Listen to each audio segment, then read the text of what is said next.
लालच में कभी मत फंसो। लालच बुरी बला है, आबला पकड़ गला नरक में ले चला। बहुत सारी कंपनियां आती हैं, पियर्स कंपनी आई, फाइन इंडिया कंपनी आई और बहुत सारी कंपनियां, सहारा इंडिया आई। दूसरों को सहारा देने निकले थे, करोड़ों लोगों को बेसहारा कर दिया। अंत में मरे तो वो भी बेसहारा ही हो गए। ठगने लूटने वाले लोग। कृष्ण कहते हैं त्रिविधम नरकस्येदं द्वारम नाशनम आत्मा। 3 नरक के द्वार हैं, लोभ, क्रोध और काम। जब आपके अंदर कामना प्रचंड रूप लेती है तो तुम कामना को पूर्ण करने के लिए गलत भी करते हो, पाप भी करते हो, महापाप भी करते हो और ऐसे से कर्म कर देते हो जिस कर्म के फल से नरक भोगते हो। इसलिए कामनाओं पर भी कंट्रोल रखें। दूसरा है क्रोध। क्रोध सबके अंदर है, कीड़े मकोड़ों के अंदर, सांप बिच्छू के अंदर, शेर बाघ के अंदर, गाय भैंस के अंदर, स्त्री के अंदर, पुरुष के अंदर, बच्चों के अंदर, मामा के अंदर, भांजा के अंदर, दमादम मस्त कलंदर। क्रोध है सबके अंदर। अब ये गुस्सा सबके अंदर है, बहू के अंदर भी, सासू के अंदर भी। लेकिन हर समय कोई क्रोधित नहीं होता, हर समय कोई गुस्सा नहीं करता, क्योंकि गुस्सा करने से थकान बहुत आती है। आप क्रोध करो, 2-4 मिनट में थक जाओगे, हफ जाओगे, फेफड़े फूल जाएंगे। आप खुश तो रह सकते हो 24 घंटे, लेकिन गुस्सा में 24 घंटे नहीं रह सकते। और ज्यादा गुस्सा जिनको आती है उनकी बुद्धि कम हो जाती है। ज्यादा क्रोध जिनको आता है उनका विरोध भी ज्यादा होता है। और जो लोग सही बात पर भी नाराज होते हैं उनका भाग्य भी बिगड़ जाता है। जो सही बात को सुनना ही नहीं चाहते, क्रोध और अहंकार में डूबे हुए, वह लोग अपने भविष्य को बिगाड़ देते हैं। याद रखना, क्रोध करना एक सहज बात है, लेकिन क्रोध को काबू करना एक तपस्या का फल है। जिनके पास में सहनशीलता बहुत है, गम खाने की सामर्थ्य बहुत है। बल्दी डल्लफ मचियाई चले, माहू रस घोंट पी गे। माहूर कहते जहर को। जब अलीगंज से पार भये तो बवई बधिया बैठ गई। महाराजगंज से पार भये तो बवई बधिया बैठ गई। अब बल्दी धर पूंछ मिरोड़ दीन व पूंछ हुए से टूट गई। और कितने लोग जानवरों पर भी बहुत गुस्सा हो जाते हैं। कई लोग जानवर के ऊपर तेजाब डाल देते हैं, कोई बांका चला देता है, कोई कुल्हाड़ी मार देता है। लेकिन याद रखना, जानवर के अंदर अपने और पराये का भाव नहीं। किसी का खेत हो, किसी का अनाज हो, किसी का चारा हो, जानवर को भूख लगती है, वो अपना समझकर खा लेता है। उसको ऐसा लगता मेरे लिए ही है। लेकिन मनुष्य के अंदर अपने और पराये का ज्ञान होता है कि अपना खेत है, पराया खेत है, ये अपना पेड़ है कि दूसरे का पेड़ है, ये अपना घर है कि दूसरे का घर है।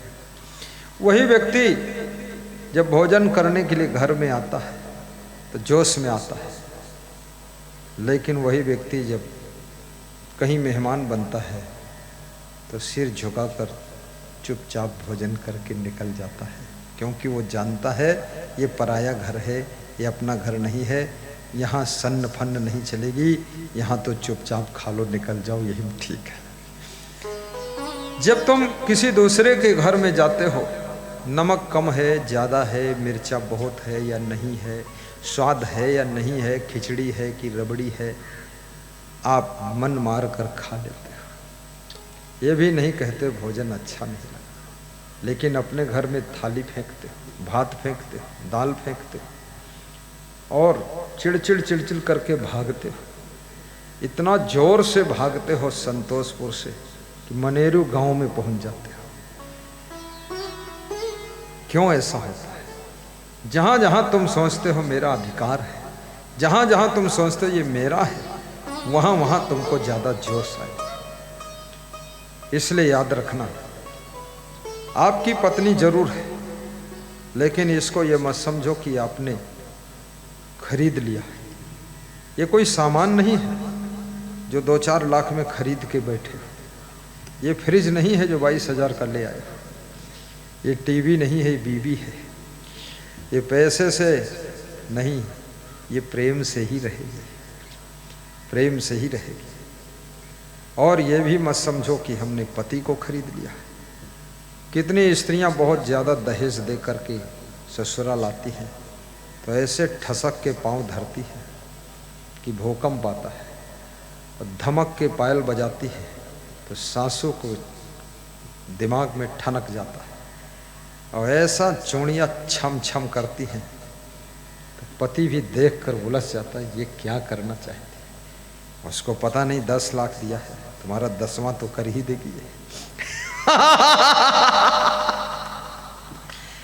इसलिए बहुत दहेज के चक्कर में भी मत पड़ो। ज़्यादा दहेज लेने का अर्थ है आपने अपने बेटे को बेच दिया है, अपने बेटे को बेचा है 10 लाख 20 लाख। और जो तुम कहते हो कि दहेज में कार मिली, कार तो मिल गई, लेकिन बहू जो मिली है वो अहंकार भरी मिली है। कार के साथ अहंकार बैठ कर आया है। कार मिले ना मिले, लेकिन दुल्हन के रूप में, बहू के रूप में संस्कार वाली बहू मिलना चाहिए। और जिसके घर में संस्कार वाली बहू है, याद रखना, बहू आकर उस घर को स्वर्ग बनाती है। संस्कार कहां से मिलेगा? संस्कार सत्संग से मिलेगा। और सत्संग कहां मिलेगा? सत्संग संतोषपुर में मिलेगा। संतोषपुर में कौन कराएगा? संतोषपुर में मीना देवी कराएगी। मीना देवी और उनके पति श्री, क्या नाम, विजय कुमार, विजय कुमार मौर्य। खड़े हो जाओ दोनों पति पत्नी, सब देख तो ले कम से कम कौन विजय है। उधर मुड़ो, हाथ जोड़ो, सबको नमस्कार करो, तुम ताली तो बजाओ।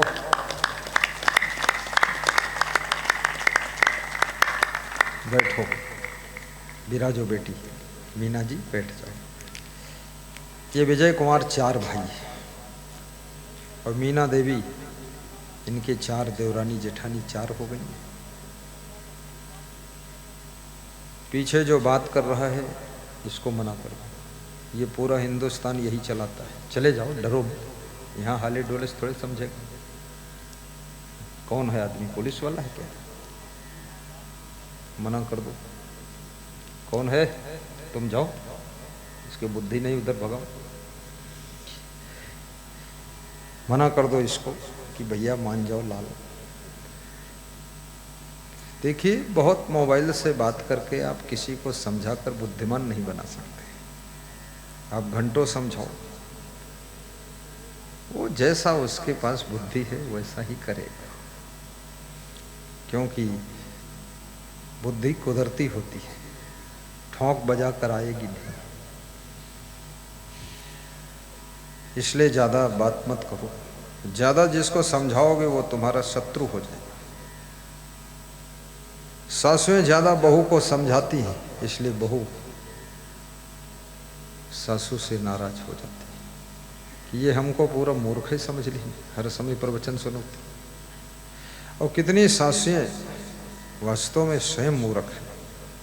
कहीं चलेंगी, बहुरिया के अंगुरी पकड़े दी, अरे जय देवी कहूँगी, अंगुरी काहे पकड़े?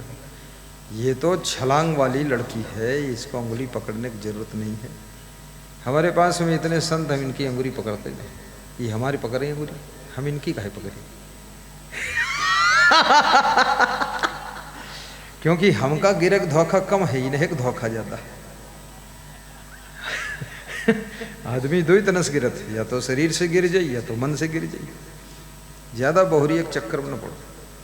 लपसी खवैया हो लपसी बनावे दो, हलवा खवैया हो हलवा बनावे दो। और ज़्यादा कचौरी खवैया है, दिन भर कचौरी बनावे, हमें क्या करेंगे? ज़्यादा कंट्रोल भी मत करिए। कभी कभी उसका मन खाने का होता है, बनाने दो, खाने दो। तुमको खाना है खाओ, नहीं खाना मत खाओ, स्वास्थ्य के लिए। अभी एक रामहेत की पत्नी सिरसवई से आई थी, तो यहाँ कचौरी लाई है और बड़ा लाई है और गुझिया लाई है, पिचकिया, एक थैला भर। कहाँ है बैठी? खड़ी हो जाए, ये देखो लाई, बड़े श्रद्धा से लाई।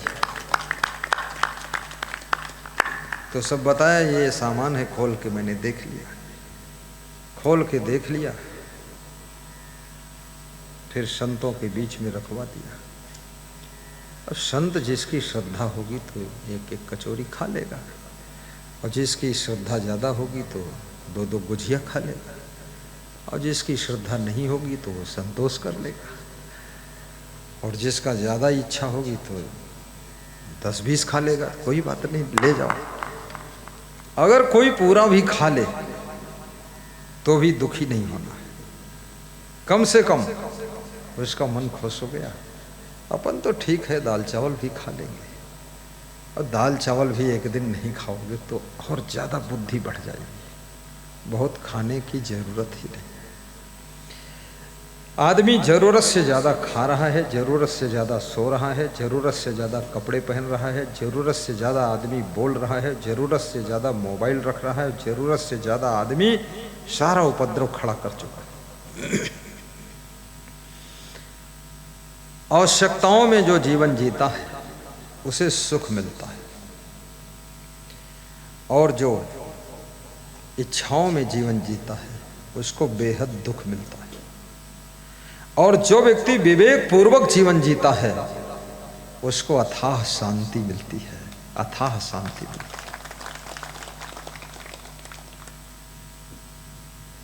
अपने पति को भी संभाल कर रखो। आत्मा अजर अविनाशी है, शरीर नाशवान है। शरीर किसी का अमर नहीं, न चाहते हुए शरीर एक दिन मर जाता है, और न चाहते हुए आत्मा पंछी एक दिन शरीर के पिंजड़े को छोड़कर उड़ जाता है। पिंजरा नहीं है काम, पंछी उड़ जाइए। इस आत्मा को पंछी का नाम दिया गया है कि ये पंछी है, और इस शरीर को 10 द्वार का पिंजड़ा बताया गया है कि 10 द्वारे का पिंजड़ा, ये नाक, आंख, मुंह, कान, ये सब द्वार है। 10 द्वारे का पिंजड़ा, तामे पंछी पौन, रहीबे को अचरज बड़ा जात अचंभव कौन। और 10 द्वार खोले फिर भी पंछी बैठा है। इस शरीर के पिंजड़े में 100 साल तक बैठा रहता है, 80 साल तक बैठा रहता है, 50 साल तक बैठा रहता है, उड़ता ही नहीं, निकलता ही नहीं। कितने लोग बूढ़े हो जाते हैं, कमजोर हो जाते हैं, भगवान से प्रार्थना करते हैं, भगवान अब हमको मौत भेजो, यमराज को भेजो, हमारा कागज कहीं भूल गए हो क्या, हमारा रजिस्टर पलटो, हमारा पूरा हो गया काम, अब हमें ले चलो यहाँ से। दुनिया में मैं जीना नहीं चाहता, रहना नहीं चाहता। अब वो मरना चाहते हैं, फिर भी मर नहीं रहे, और 10 द्वार खुला है, और मन कहता मर जाऊं, फिर भी मरते नहीं है। घर के लोग भी सेवा करते करते ऊब गए, बीमारी से ऊब गए, अस्पताल में भर्ती रह करके 10 लाख खर्च हो, बीमारी ठीक हो नहीं रही, तकलीफ बहुत बढ़ रही है, दर्द खूब हो रहा है। जो बीमार है वो भी मरना चाहता है, और जो उसकी सेवा कर रहे हैं उसके बेटे बहू, वो भी अब प्रार्थना कर रहे हैं कि इतना दुख देख करके, सास ससुर का दुख, माता पिता का दुख देखकर सहा नहीं जाता। हे भगवान अब इनको ले जाओ। भगवान ऐसा है, बड़ा तमाशा करता है। जब घर के सभी बोल देते हैं ले जाओ ले जाओ ले जाओ, तब एक दिन आकर उठा लेता है और लेकर चल देता है। तो लोग उस दिन मन ही मन खुश होते हैं, आज उनका भी दुख छूट गया और हमारा भी पिंड छूट गया। चले गए, अब बूढ़े थे, कमजोर थे। अब ये बहुत कठिन काम है, क्योंकि बहुत कमजोर शरीर, बूढ़ा शरीर, असमर्थ शरीर, बीमार शरीर, रोगी शरीर,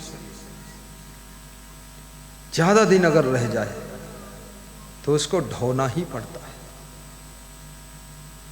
और बीमारी में दवा जितनी खाओ उतना रिएक्शन होता है, पैसा भी बहुत खर्च होता है। एक साधु बोल रहा था कि हम ये दूसरे साधु के साथ नहीं रहेंगे। तो हमने कहा क्या हुआ?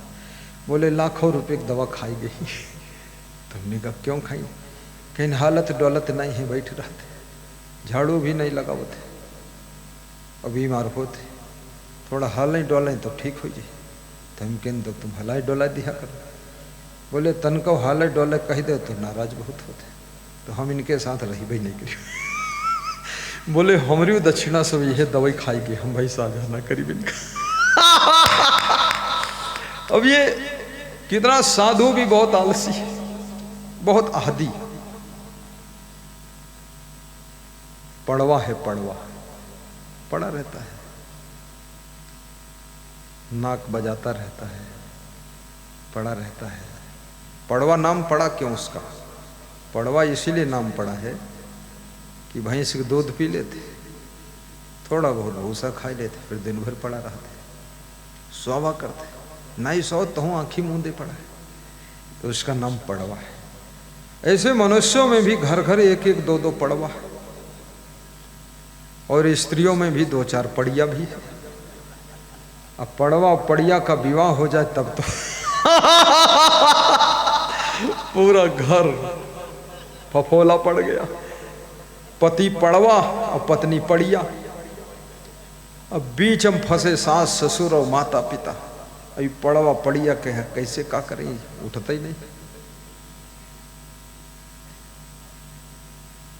पड़वा मत बनो, आप मनुष्य हो, सुंदर नर्तन मिला है तुमको, ये गंवाने के काबिल नहीं है। आप आलस्य में शरीर गंवा दो, आप गुस्सा में जिंदगी गंवा दो, आप सोने में टाइम गंवा दो, आप रोने में जिंदगी गुजार दो। तुम्हारी जिंदगी की परवाह किसी को नहीं है, तुम्हारी जिंदगी की परवाह सिर्फ तुम्हारे माँ बाप को होती है, और माँ बाप भी थोड़े दिन में परलोक जाने वाले हैं। इसलिए कृपया चेत जाइए, जाग जाइए, अन्यथा इतना भटकोगे कि रक्त के आंसू रोना पड़ेगा, और तब तुमको माँ बाप की याद आएगी कि समझाया तो बहुत पर माना नहीं। मेहनत तुम्हारा मित्र है, परिश्रम तुम्हारा दोस्त है, आलस्य तुम्हारा शत्रु है, काम चोरी दुश्मन है।